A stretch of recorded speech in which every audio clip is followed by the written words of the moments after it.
Morning बच्चों।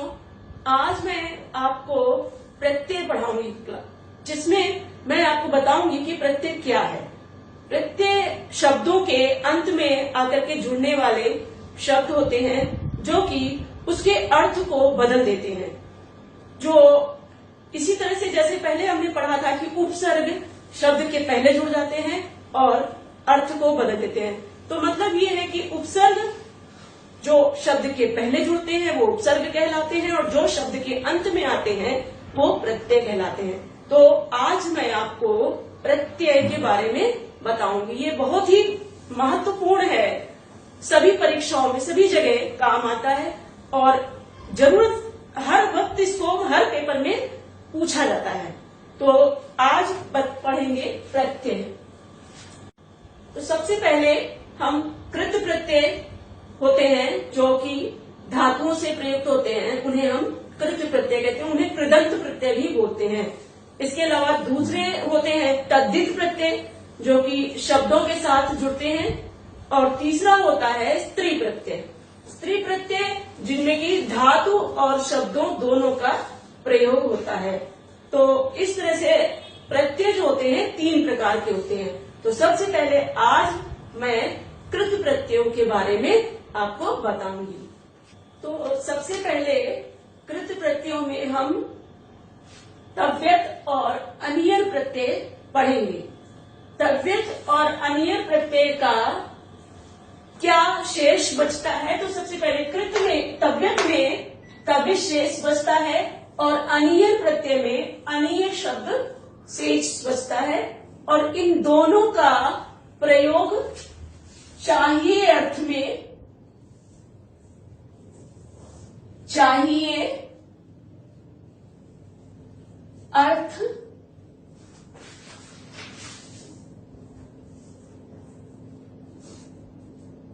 में होता है। तो तव्यत और अनियर प्रत्यय हमेशा चाहिए अर्थ में प्रयोग किए जाते हैं। तो इस तरह से ये कुछ धातुएं मैंने लिखी हैं, तो इनका हम प्रयोग करके देखेंगे तव्यत और अनियर प्रत्यय में। तो क्री धातु में जब हम तव्य जोड़ेंगे तो बनेगा कर्तव्य। कर्तव्य और कर्तव्या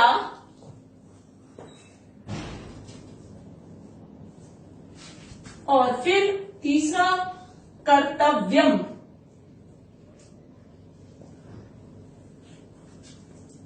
पुल्लिंग में बनेगा कर्तव्या, स्त्रीलिंग में बनेगा कर्तव्या और नपुंसक लिंग में बनेगा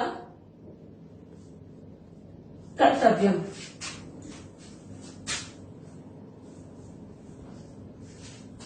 इसी तरह से हम अगला लेंगे धातु का पठितव्या, पुल्लिंग में, स्त्रीलिंग में पठितव्या और नपुंसक लिंग में पठितव्यम। इसी तरह से गम धातु में गंतव्या, गंतव्या और गंतव्यम। फिर अस धातु भवितव्या,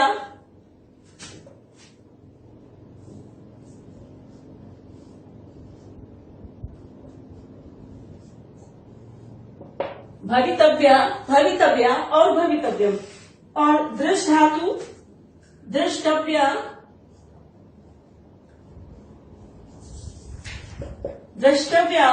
द्रष्टव्या और द्रष्टव्यम। और फिर इसी तरह से त्यज धातु लेंगे और त्यज धातु का भी त्यक्तव्या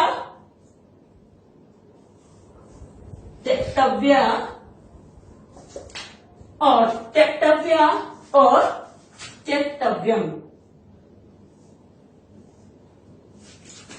तो इस तरह से ये बनेगा आपका तव्यत प्रत्यय। तो इसी तरह से इसके और भी उदाहरण हम बता सकते हैं।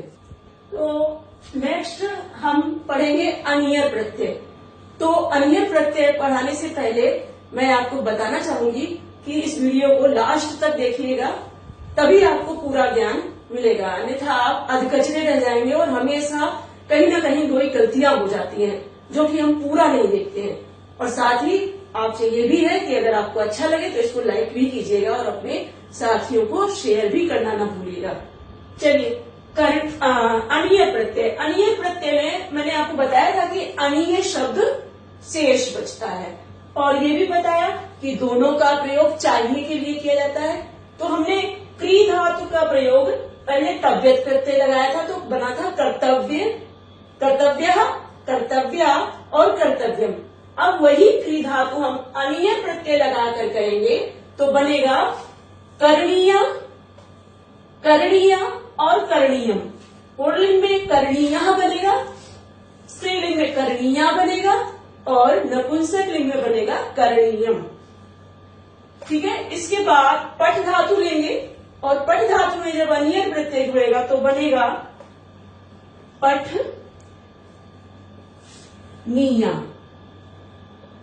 और फिर पठनीय स्त्रीलिंग में और पुल्लिंग में, नपुंसक लिंग में पठनीयम।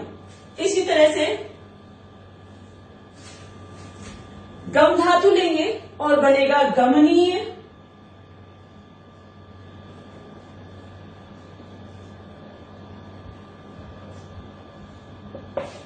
और गमनीय और गमनीयम। फिर लिख धातु लेंगे और बनेगा लेखनीय,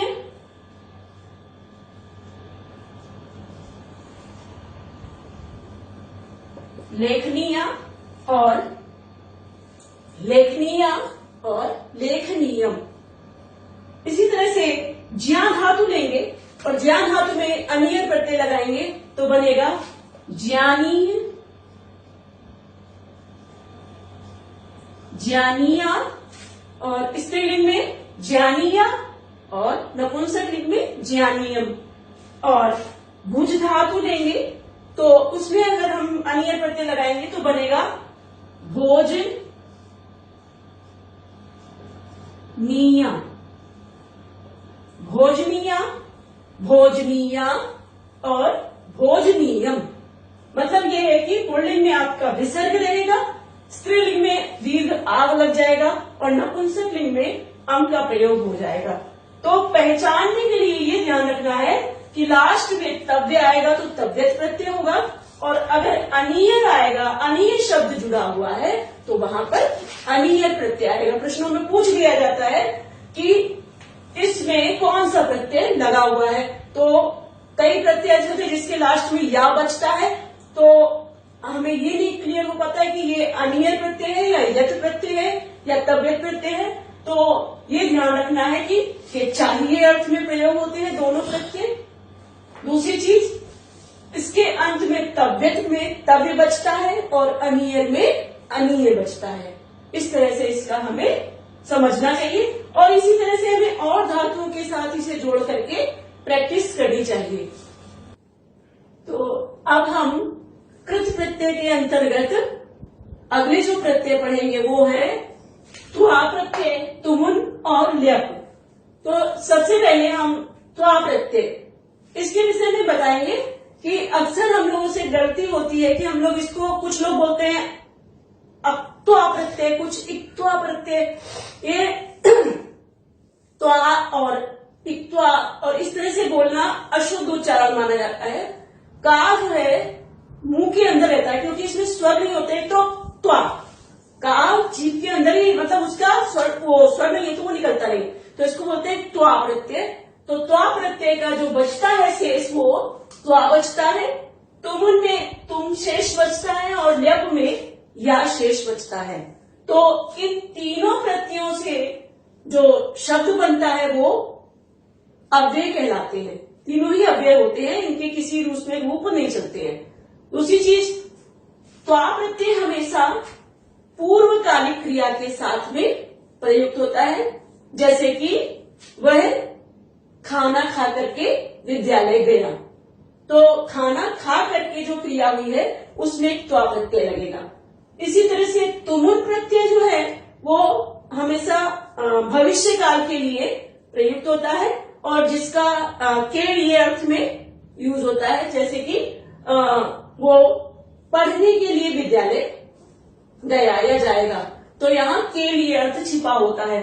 इसी तरह से ल्यप प्रत्यय जो है उसका जो अर्थ होता है वो करके अर्थ उसमें छिपा होता है, जा करके, खा करके, पी करके, इस तरह से उसका करके शब्द प्रयुक्त होता है। और साथ में ल्यप प्रत्यय का ये पहचान होती है कि वो उपसर्ग युक्त धातुओं के साथ में ही ल्यप प्रत्यय होता है, हर जगह ल्यप प्रत्यय नहीं होता है। तो सबसे पहले त्वा प्रत्यय के विषय में पढ़ेंगे। तो त्वा प्रत्यय हम जब पठ धातु से लगाएंगे तो उसका बनेगा पठित्वा।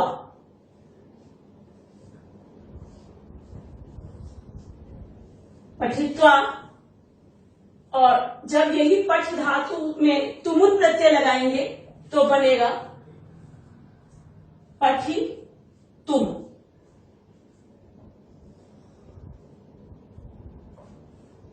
फिर चल धातु में लगाएंगे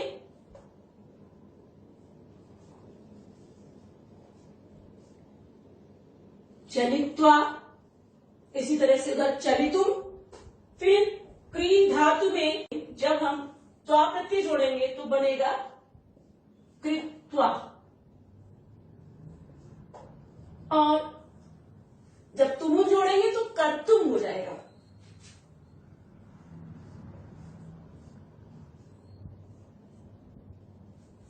और इसी तरह से दृश धातु में त्वा प्रत्यय जोड़ेंगे बनेगा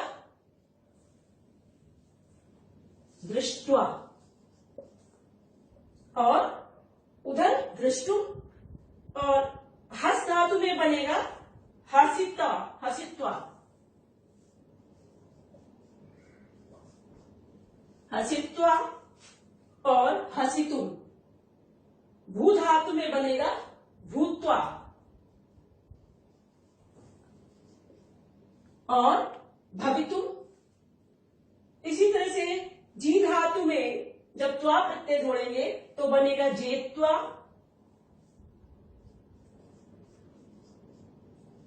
और जेतुम। तो अब यहां पर आपको मैं बता दूं कि कुछ धातुएं ऐसी होती हैं जिनमें कि इट का आगम होता है। तो उन्हीं में से ये पठ धातु, चल धातु, हस धातु, तो इसमें जब भी इसके रूप बनते तो इट आगम होता है। तो उसके कारण यहाँ पर ये ई का उत्पत्ति हुई है, ई को लगाया गया तो पठित्वा, चलित्वा, हसित्वा, इस तरह से हुआ है। तो इसी तरह से जो धातुएं होती हैं कुछ, जैसे कि जी धातु है तो ये जब इसमें बनता है तो इसका गुण होकर के जेत्वा हो गया। ये मैंने आप लोगों की सुविधा के लिए ये तुमुल प्रत्यय के उदाहरण ही स्पष्ट कर दिए, लिख दिए हैं। और इसी के आधार पर आप आगे भी और भी धातुओं के साथ तुमुल प्रत्यय और पठित्वा त्वा प्रत्यय मिला करके अभ्यास करें। और यहाँ पर जित्वा में ये जेत्वा हो गया था जो गलती से, तो वो जित्वा होगा, जेत्वा ना हो करके। तो इस तरह से इसको समझेंगे। और अब हम आगे ल्यप प्रत्यय वाले उदाहरण डिस्कस करेंगे। नेक्स्ट मैं आपको बताऊंगी कि ल्यप प्रत्यय। ल्यप में मैंने बताया था कि या शेष बचता है और इसका भी अर्थ होता है, इसके लिए अर्थ होता है करके। तो ये भी अव्यय माने जाते हैं। ये तीनों ही प्रत्यय से बने हुए शब्द अव्यय कहलाते हैं। और ल्यप प्रत्यय में मैंने आपको बताया कि ये उपसर्ग युक्त धातुओं के साथ ही प्रयोग होते हैं, ऐसे नहीं प्रयोग होते कहीं भी। तो अब हम दा धातु के साथ में ल्यप प्रत्यय लगाएंगे। तो ये हमारा हो गया आ दाय, आदाय। तो यहां पर आंग उपसर्ग है, दा धातु है, उसके बाद इसमें ल्यप प्रत्यय लगा है आदाय। और जी है तो जी धातु में वी उपसर्ग विजित्य, ठीक है, इसका अर्थ है जीत करके। हस धातु में हमने उपसर्ग लगाया विहस्य,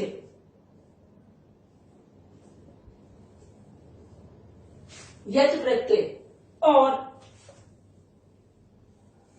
गम धातु में यत प्रत्यय यप प्रत्यय लगाएंगे तो बनेगा आगत्य।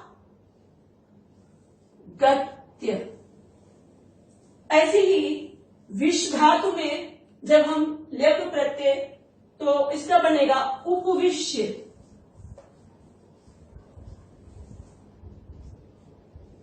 और क्री धातु में जब य लगाएंगे तो बनेगा उपकृत्य। और नम शब्द नम धातु के उसमें लगेगा तो बनेगा प्रणम्य।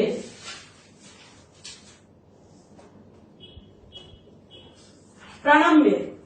अब यहां पर ये खासियत है इसकी कि जैसे पूछा भी जाता है प्रश्न में कि इसमें कौन सा प्रत्यय लगा है, तो आपको ये ध्यान रखना है कि अगर उपसर्ग युक्त धातु है और लास्ट में या बच रहा है, या है, तो 100% वो लेप प्रत्यय ही है और उसका अर्थ करके लिए निकल रहा है। उसके रूप भी नहीं चल रहे, आदाय, विजित्य, विहस्य, इनके कोई रूप नहीं चलते, ये ऐसी है। तो ये अव्यय भी है और या भी शेष बच रहा है। तो इस तरह से इसको हम लेप प्रत्यय आंख मूंद करके करते हैं और ये सही होगा। लेकिन इसको काफी अभ्यास करना है, रोज लिखना है और से ज्यादा शब्दों को इसमें प्रयोग करना है ताकि वो हमारे हाथ में और दिमाग में सेट हो जाए कि उपसर्ग युक्त अगर धातु के साथ में या आ रहा है तो वो लेप प्रत्यय है। इसके बाद अब यहाँ पर देखा प्रणम्य है, तो ना जो है ये अणा बन गया है क्योंकि प्रा है, पा में रा है। रा जहां भी होगा वहां पे ना को अणा हो जाता है। ये सूत्र है रसाभ्याम नोडा समान पदे, तो वहां पर इससे वो ना को अणा हो जाता है। तो इस तरह से इसको समझना है। तो आगे भी और इसके उदाहरण आप लोग घर में प्रैक्टिस करें और जहां समझ में ना आए वहां पूछें। नेक्स्ट मैं आपको कृत प्रत्यय के अंतर्गत नेक्स्ट प्रत्यय पढ़ाऊंगी ल्युट प्रत्यय और णुल प्रत्यय। तो ये ल्युट प्रत्यय में हमारा बचता है यू शेष और णुल में बचता है वू शेष। ल्युट प्रत्यय की खासियत ये है कि ये इससे बनने वाला शब्द हमेशा नपुंसक लिंग में रहता है। ल्युट प्रत्यय से बनने वाला शब्द हमेशा नपुंसक लिंग में रहता है, जबकि णुल प्रत्यय से बनने वाले जो शब्द होते हैं वो पुल्लिंग, स्त्रीलिंग और नपुंसक लिंग तीनों उसमें बनते हैं। इसके अलावा ये जो यू और वू है, इसके लिए सूत्र है यू और ना को। उस सूत्र से यू को हो जाता है अन और वू को बन जाता है अक। तो ये परिवर्तन हो जाता है। तो अब इसमें हम ल्युट प्रत्यय के उदाहरण पे डिस्कस करेंगे। तो क्री धातु में जब हम ल्युट प्रत्यय लगाएंगे तो ल्युट का यू बचा और यू का अन हो गया। अब मैंने आपको भी बताया था कि नाम अगर है और बगल में आसपास रा है तो ना को अड़ा हो जाएगा। तो यहाँ पर क्री में रा है और अन है, ये कर्णम बन जाएगा ल्युट प्रत्यय का। इसी तरह से चल धातु में यू जुड़ेगा तो बनेगा चलनम और नी धातु में जुड़ेगा तो बनेगा नयनम। दृश्य धातु में बनेगा ल्युट प्रत्यय लगेगा तो बनेगा दर्शनम और लिख धातु में अगर हम ल्युट प्रत्यय लगाएंगे तो बनेगा लेखनम। भू धातु में भवनम। तो मतलब यहां पर ये देखना है कि अन बचना चाहिए शेष। अन अगर आ रहा है अनम अनम अनम अनम तो मतलब वो ल्युट प्रत्यय है, 100% ल्युट प्रत्यय है। भवनम, कर्णम, चलनम, नयनम, लेखनम गमनम। तो इस तरह से जो भी है ये अन अगर आ रहा है तो अपने आप ये क्लियर हो जाता है कि यू को अन हो गया है, तो वो ये ल्यूट का यू है और यू को अन हो गया है, तो वहां पर 100% ल्यूट प्रत्यय ही है। अगर पेपर में आपसे पूछा भी जाए तो यहाँ ये नहीं है कि यू दिखाई देगा, वो यू को अन हो गया है, तो ये इसलिए हो गया है। तो इस तरह से इसको समझना चाहिए और भी इसके उदाहरण आप बना सकते हैं। अब इसी तरह से अणुवल का देखते हैं, तो अणुवल में बचता है वू और वू को अक हो जाता है, तो अगर हम क्री में अक जोड़ेंगे तो बनेगा कारकः। तो कारका, कारकः, कारिका, कारकम। पुल्लिंग में बनेगा कारकः, स्त्रीलिंग में बनेगा कारिका और नपुंसक लिंग में बनेगा कारकम। इसी तरह से चल धातु में अणुल प्रत्यय जुड़ा है तो बना चालका, चालिका, चालकम। और नी धातु में जब अणुल प्रत्यय लगेगा तो बनेगा नायका, नायिका और नायकम। दृश धातु में बनेगा दर्शिका, दर्शिका और दर्शकम। इसी तरह से लिख में बनेगा तो लेखका, लेखिका और लेखकम। और भू धातु में बनेगा तो भावका, भाविका और भावकम। तो इसी तरह से इसको समझना चाहिए। इसमें मुख्य ये है कि ये ध्यान रखना है कि इससे बनने वाले शब्द लुट प्रत्यय से जो शब्द बनते हैं वो हमेशा नपुंसक लिंग में होते हैं, ठीक है। और रोल प्रत्यय से जो शब्द बनते हैं वो पुल्लिंग, स्त्रीलिंग और नपुंसक लिंग तीनों में होते हैं, और उसमें जो है अक लास्ट में होना चाहिए, ये शर्त है। तो देखो चालकः, कारिकः, कारकम, कारकः सब में अक आ रहा है, तो ये पहचान है कि हम इसको देख के ही जान जाएंगे जहां कारका है वहां पर लूट प्रत्यय है। तो इसको इसी तरह से और इसके उदाहरण आप प्रैक्टिस करें और इसको दिमाग में फिट करें कि ये जितना प्रैक्टिस करेंगे उतना ही आपके लिए ये जल्दी कंठस्थ हो जाएंगे। तो ये जितने भी प्रत्यय मैं आपको पढ़ा रही हूँ ये आपके TGT, PGT, TET, CTET, UP TET, B Ed जितने भी कॉम्पिटिटिव एग्जाम है उसमें आपके पूछे जाते हैं। तो इनको अगर उस नजरिए से भी पढ़ेंगे तो आपके लिए बहुत लाभदायक होंगे, और अगर आपको किसी को पढ़ाना है तो उसमें भी आपको अच्छा ज्ञान होगा, तो अच्छे ढंग से आप उसको समझा सकेंगे दूसरों को। अब कृत प्रत्यय के अंतर्गत हम ये दो प्रत्यय पढ़ेंगे जो है ता प्रत्यय और तवतु प्रत्यय। तो ता प्रत्यय का शेष बचता है ता और तवतु प्रत्यय का बचता है तव शेष, और इन दोनों का ही प्रयोग भूतकाल के अर्थ में किया जाता है। तो इसको भूतकाल के अर्थ में भी भूतकालिक प्रत्यय भी कहते हैं, और इसको निष्ठा भी बोलते हैं। कभी कभी पूछा जाता है कि निष्ठा सूचक कौन से प्रत्यय है, तो ता तवतु निष्ठा, इनको निष्ठा भी बोला जाता है, तो निष्ठा के नाम से भी ये जाने जाते हैं। तो सबसे पहले ता प्रत्यय लेंगे, तो ता प्रत्यय अगर हम पठ धातु से जोड़ेंगे तो बनेगा पठिता, पुल्लिंग में, स्त्रीलिंग में बनेगा पठिता और नपुंसक लिंग में बनेगा पठितम। और लिख धातु में अगर लगेगा तो बनेगा लिखिता, लिखिता, लिखिता और लिखितम। जी धातु में जिता, जीता और जितम। नी धातु में नीता, नीता और नितम। भी धातु में जुड़ेगा तो बनेगा भीता, भीता और भीतम।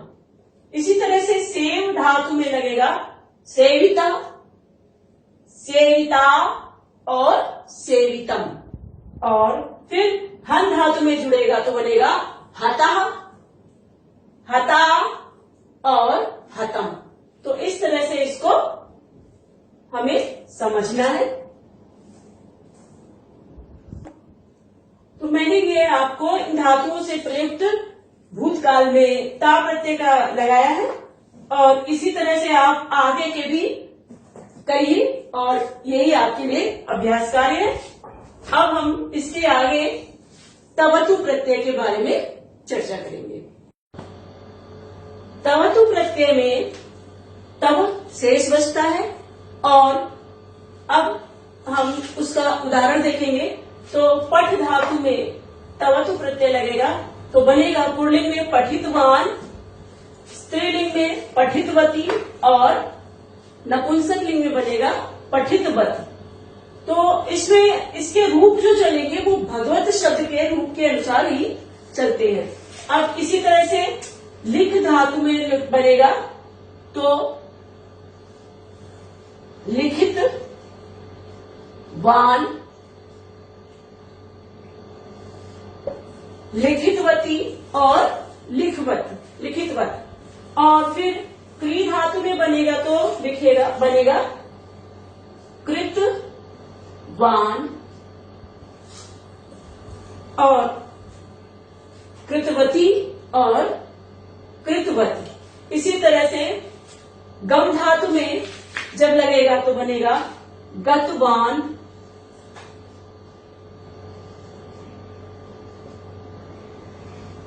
गतवती और गतवत। और इसी तरह से दृश धातु में बनेगा दृश्यवान,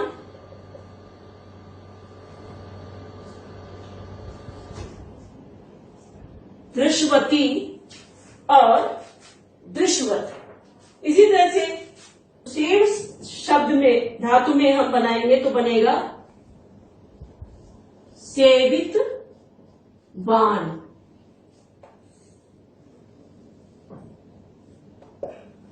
और कथ शब्द धातु में जब जोड़ेंगे तवत प्रत्यय तो बनेगा कथित वान। तो इसी तरह से ये